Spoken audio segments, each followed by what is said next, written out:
The suspect in the shooting incident at the White House Correspondents' Dinner will be making his first court appearance today as questions are being raised about the security plan for the evening.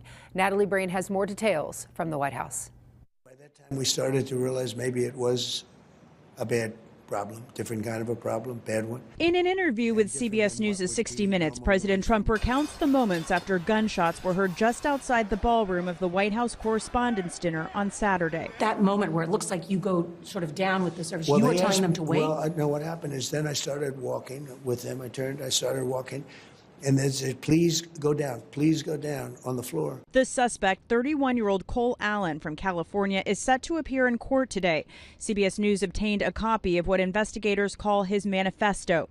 In it, Allen allegedly talked about wanting to target administration officials from highest ranking to lowest. He had a lot of change. He's been going through a lot. Secret Service officers captured the suspect as he tried to charge the security checkpoint Saturday night. One officer was shot in his bulletproof vest and is said to be okay. Sources tell CBS News the suspect checked into the Washington Hilton the day before the dinner and used the stairwell to evade security carrying a bag of weapons. That individual, when he charged the checkpoint, was apprehended. It shows that our multi-layered protection works.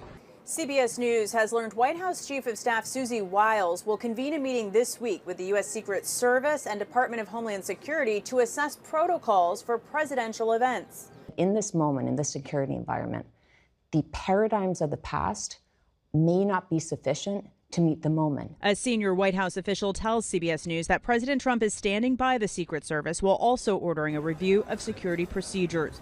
Natalie Brand, CBS News, the White House. Get out.